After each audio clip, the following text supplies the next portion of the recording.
오늘 이 사무엘 12장은 그 사무엘의 이스라엘 백성을 향한 리더로서 마지막 설교, 고별 설교가 담겨 있는 곳이라고 지난주에 제가 말씀을 드렸죠.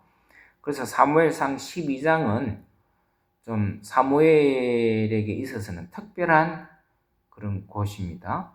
그래서 마지막 고별 설교가 담긴 곳이라 그렇기 때문에 좀 의미가 있습니다. 그 설교에, 고별 설교에 4가지가 있다 그랬죠.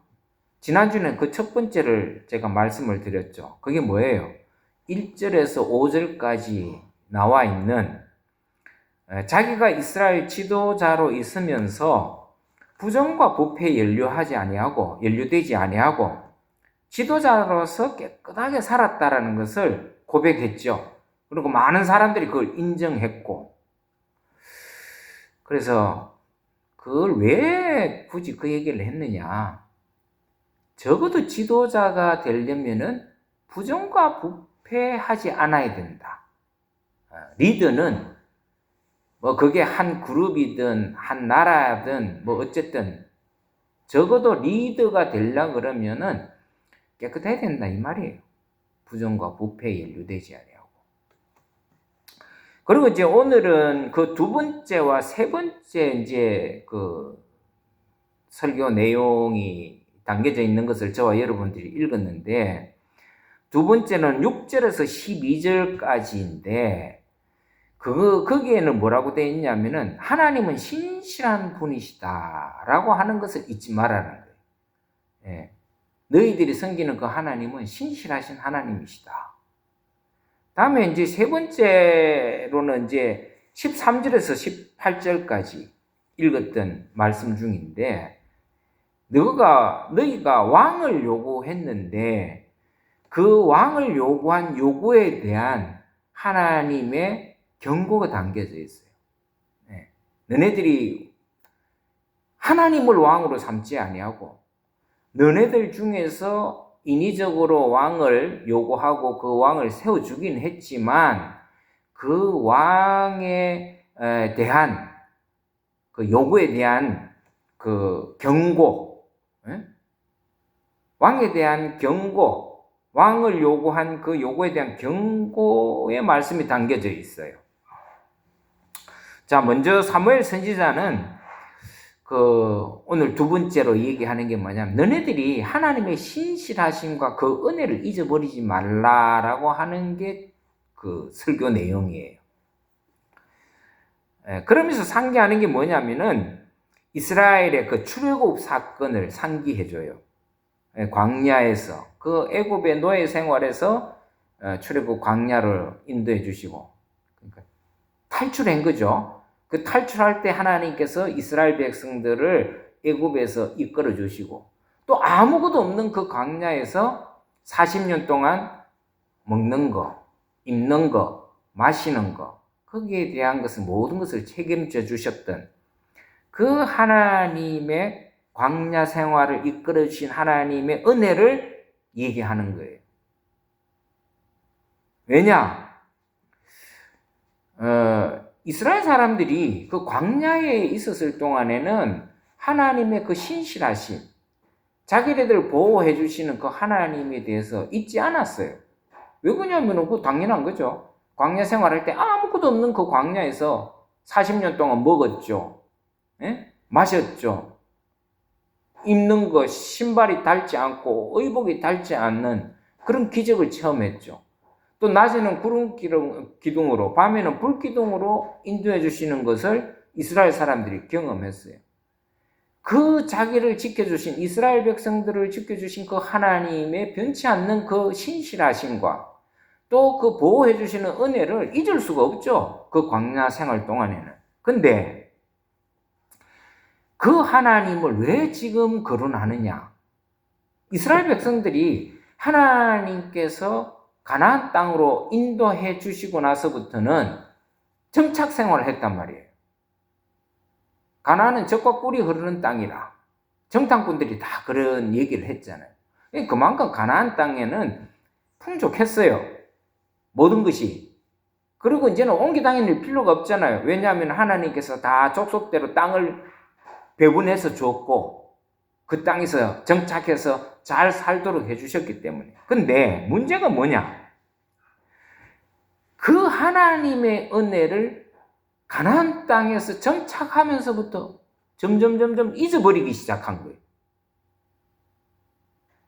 그거를 9절에서 책망하는 말씀이 나와요. 이 9절에 있죠.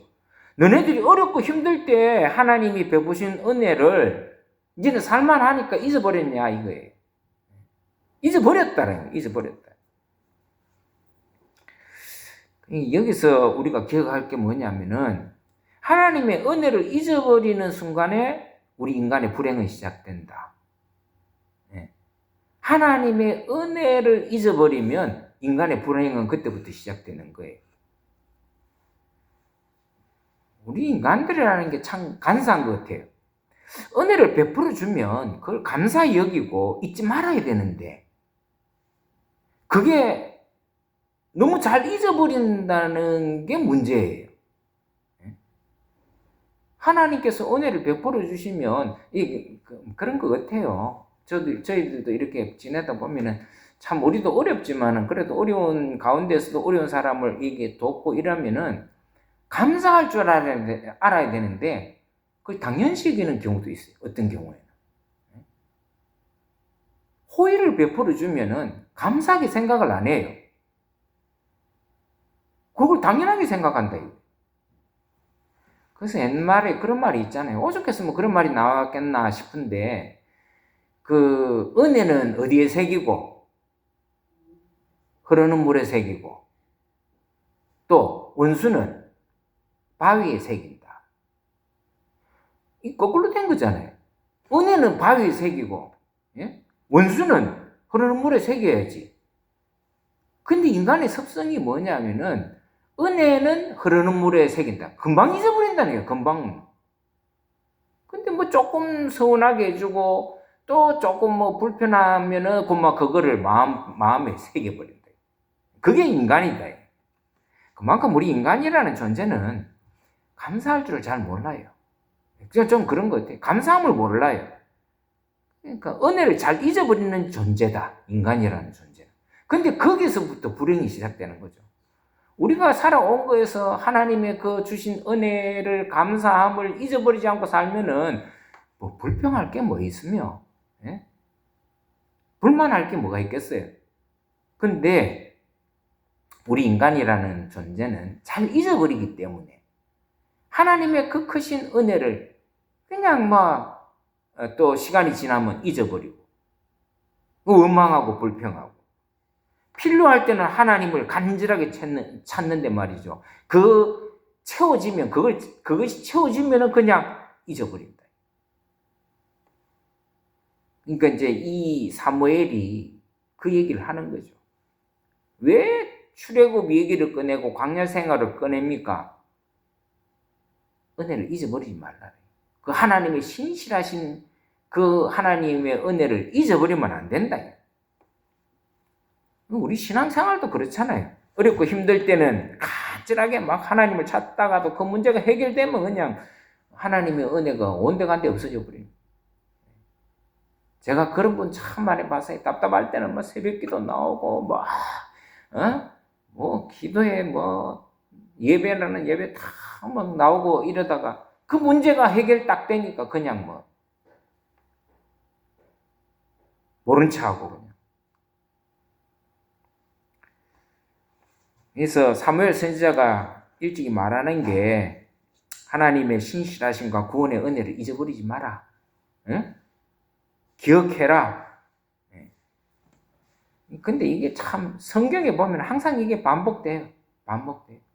하나님의 은혜를 잊어버리고 불행이 시작되고 하나님의 심판이 놓이면 그때 와서 또 회개하고 그게 반복되는 것 같아요. 그걸 가장 잘 나타내는 게 사사기잖아요. 사사기.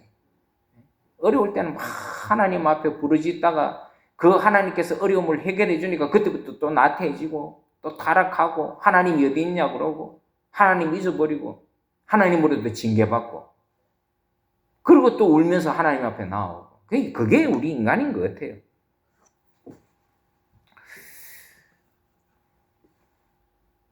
아니, 우리가 일반적으로 생각해봐도 그렇잖아요. 그 광야 생활에서 가나안 땅으로 적과 꿀이 흐르는 가나안 땅으로 하나님을 인도해 주셨으면 믿음 생활 더 잘하고 그래야 되잖아요. 근데 뭐 우상 섬기고 하나님 찾기보다는 우상하고 그냥 겸하여 섬기고 말이에요. 우리 신앙도 마찬가지죠. 우리도 똑같아요. 하나님의 은혜를 잊어버리면 안 됩니다. 신앙생활의 가장 중요한 부분이 그건 것 같아요. 하나님의 은혜를 기억할 줄 아는 사람. 신앙 좋은 사람은 딴 사람이 아니에요. 하나님의 은혜를 잊어버리지 않고 항상 기억하는 사람이 신앙이 좋고 믿음이 좋은 사람이더라고. 결국은 그거예요. 그런데 그런 하나님을 두고 이스라엘 사람들이 지금 뭘 요구합니까? 왕을 요구했다니까. 왕을 요구한다는 거예요. 우리도 이방 사람들처럼 왕 세워달라는 거예요. 아니, 만왕의 왕이신 하나님이 계시잖아요. 그런데도, 하나님이 다 지켜주시고, 싸우고, 승리하게 해주시는데도, 뭐라 그래? 돌아서서는 우리 왕 세워달라고. 우리도, 저 이방인들처럼 우리도 왕 세워달라고. 그래서 하나님도 어쩔 수 없이 그들의 요구에 따라서 왕을 세우잖아요. 근데 이 왕을 요구하는 이유가 그 근본적인 그걸 따지고 보면 하나님 못 믿겠다는 거거든요. 하나님 못 믿겠다는 거. 하나님 믿지 못하겠다는 거예요. 그래서 사무엘이 하나님도 그래, 그러면 너가 왕을 요구하니 왕 세워주겠다. 그리고 사무엘도 그걸 용인을 해요. 그래서 하나님께서 왕을 세워주긴 했지만 그래도 사무엘은 이런 말을 하는 거예요. 그 14절에 나와 있는데 너네들이 왕을 요구해서 하나님께서 허락을 하시고 너가 왕을 세워주긴 해도 그래도 하나님을 경외하는 것을 너네들이 하나님 명령에 순종하고 따르는 것을 게을리하지 마라. 잘 순종하면은 하나님께서 너희들 잘해 주실 것이다. 잘 되게 해주실 것이다. 약속을 해요. 그게 이제 14절 말씀이 나오죠. 그러나 반대로 비록 왕을 세워주긴 했지만은 은혜를 베푸신 하나님 말씀을 거역하고 따르지 아니하면은 왕과 백성들이 하나님의 심판을 피하지 못할 것이라는 것도 15절에서 경고를 해요. 그리고 이제 분명히 하나님께서 너네들이 그 요구해서 왕을 세워서 이제 왕을 따르겠지만은 그러나 하나님 말씀도 잘 따르고 순종해라. 그러면은 하나님께서 복을 주시고 또 그렇지 못하면은 하나님의 말씀을 따르지 않고 거역하면은 하나님께서 심판하실 것이다 라고 이 경고를 주잖아요. 그리고 이 경고가 내가 그냥 허투루 하는 경고가 아니다라고 하는 것을 하나님의 그 사인을 통해서 이제 이스라엘 사람들에게 보여줘요. 그 사인이, 그 징조가 뭐냐 하면은 오늘 나오는 말씀 중에서 그 밀을 수확할 때 내가 비를 달라고 기도할 것이다. 그러면 하나님께서 우레와 비를 보내주실 것이다라는 것을 하나님이 징조로 너희들에게 내가 한 말이 흩은 말이 아니다라는 것을 하나님께서 보여주실 것이다라고 예언을 하고 기도했더니 뭐가 내립니까? 비와 우레가 진짜 나오는 거예요. 근데 그게 뭐가 중요하냐? 그게 뭐가 그렇게 큰 징조냐? 그럴지 모르겠지만은 이 징조가 나올 때에 그 계절이 뭐냐면은 밀을 수확하는 계절이었어요. 쉽게 말해서 이스라엘의 기후는 우리하고 좀 달라요. 이스라엘 사람들은 10월 달과 11월 달에는 우리 보통 가을이잖아요. 그 가을에 이른 비가 내려요. 그래서 가을에 그 사람들이 밀을 뿌려요. 씨를 뿌려요. 그래야 비가 오고 이제 발화가 되겠죠. 그게 10월 달과 11월 달이에요. 그리고 이제 12월부터 2월 달까지는 우리나라처럼 우기가 돼요. 우리나라는 언제 우기입니까? 6, 7, 8월 달이 거의 6, 7월 달이 우기잖아요. 예? 그때 장마가 오고, 이스라엘에는 12월부터 2월이 우기가 시작돼요. 그때 모든 작물들이 막 자라요. 우리도 그렇잖아요. 6, 7월 달에 비가 많이 오면 그때 막 자라죠. 그래서 이제 12월부터 2월까지는 우기가 시작되고 작물이 자라는데 3월과 4월이 되면은 늦은 비가 내려가지고 이제는 밀과 보리가 여무는 계절이에요. 무슨 말인지 알겠죠? 그때는 이제 뭐 늦은 비, 이른 비는 뭐냐면 살짝 오는 거예요. 일찍. 우리도 그렇잖아요. 봄에 봄비 내리듯이. 또 가을에는 가을비 내리죠. 그 가을에 비 내리는 것은 많이 내리지는 않잖아요. 우기가 지나는 철이니까. 그러니까 3, 4월에는 이스라엘에게는 늦은 비가 내리는 계절이에요. 그때는 이제 보리와 밀이 여물어 가니까. 그리고 5월이 되면은 이제 수확하는 시기예요. 지금 이 사무엘이 말하는 시기가 5월이에요. 그러니까 수확철이죠. 그때는 비가 안 와요. 왜? 건기가 시작되는 때이기 때문에. 건기에는 비가 잘 안 오잖아요. 근데 이 오늘도 보면 밀을 수확하는 시기라 그러는 거 보니까 건기예요. 5월달이 된 거죠. 5월달이. 비가 안 오는 건데, 비가 오면 안 되는 날이, 안 되는 때인데, 사무엘이 이 건기에 비를 내려달라고 기도를 하죠. 왜? 자기가 지금, 이스라엘 백성 너네들이 왕을 세웠지만은 하나님의 말씀을 잘 따르면은 복을 주시겠고, 너네들이 하나님 말씀을 거역하면은 하나님께서 반드시 심판하신다라는 거 얘기한 것을 뭘로 보여준다고 그랬어요? 징조로 보내준다고 그랬거든요. 보여준다고 그랬거든요. 징조로. 그 징조가 뭐냐면 바로 이 건기에 사무엘이 기도했더니 비가 내리는 기도를 했더니 뭐예요? 우레와 비를 내린 거. 이건 뭘 말하느냐면은 이 사무엘의 설교에 대한 하나님의 초자연 현상을 통해서 확정시켜 주는 거예요. 보여주시는 거예요. 사무엘 선지자의 설교가 틀린 말이 아니다라는 것을.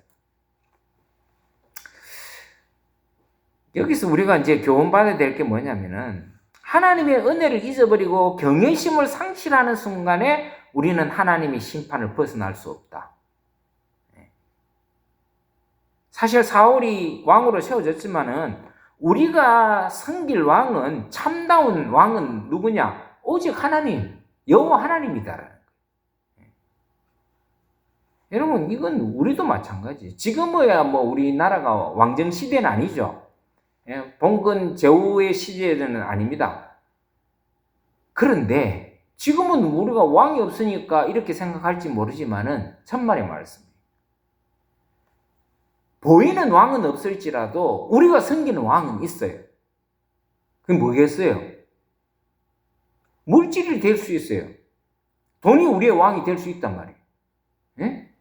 이 세상의 권력이 왕이 될 수 있고, 내 자식도 왕이 될 수 있고, 세상의 모든 것에서 하나님 빼고 왕처럼 섬기는 것들이 많이 있잖아요.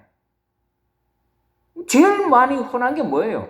요즘 우리나라 사람들은 뭐 돈이 최고잖아요. 돈이 최고. 그게 무슨 말이에요? 돈이 왕이다는 게 돈이 왕이다는 거예요.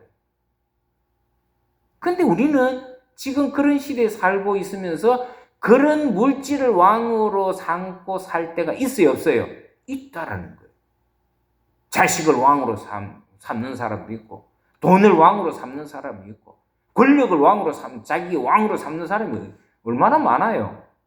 얼마든지 있다 이거예요.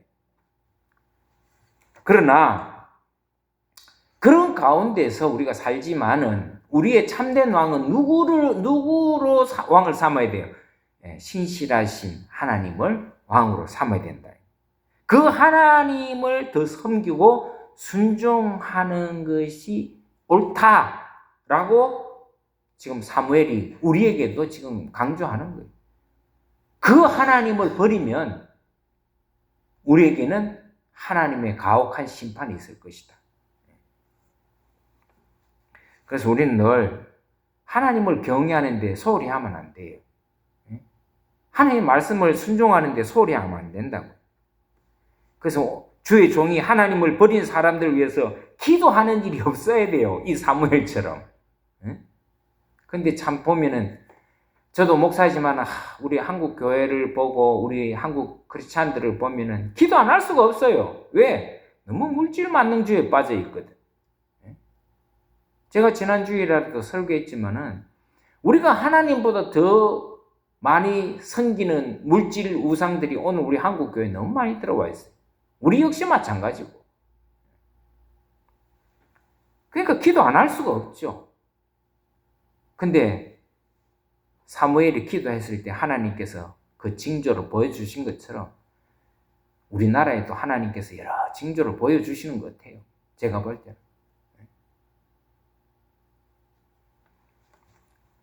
그래서 목회자가 하나님을 버린 사람들을 위해서, 교회를 위해서 기도하는 일이 없도록 해야 된다. 그래서 이 말씀을 보면서 우리가 기억해야 될 말씀이 있어요. 그게 뭐냐면은 여호수아가 그 마지막 고별 설교할 때 그 여호수아 24장 15절에도 보면은 이스라엘 백성들을 다 모아놓고 여호수아가 마지막 고별 설교하는 게 여호수아 24장 쭉 나오는 데거든요. 거기에서 뭐라 그랬어요? 나와 내 집은, 오직 나와 내 집은 여호와만을 섬기겠다. 그런 고백을 해요. 그 고백이 오늘 우리에게도 있어야 돼요. 세상 사람들이나 다른 사람들은 다 뭐 물질을 우상으로 삼고, 그것을 주인으로, 그것을 왕으로 삼고 살지만은 이 시대에 우리만큼은 하나님을 오직 내 주 하나님만을 왕으로 삼고 섬기겠노라 하는 이런 고백들이 가장 절실한 때가 언제냐? 지금이 아니겠는가? 그런 생각을 해보게 됩니다. 저 여러분들도 우리가 이 땅에 물질 가운데 살고 있지만은 우리의 참되신 왕은 오직 하나님 한 분뿐이다 라고 하는 것을 잊어버리지 말고 주님의 주신 은혜를 기억하면서 우리가 그 여호수아의 그 신앙 고백처럼 오직 나와 내 집은 여호와 하나님만을 섬기겠다 하는 그런 각오와 결단을 가지고 오늘을 살아가는 저와 여러분 되시기를 주의 이름으로 축원합니다. 우리 한번 기도하겠습니다.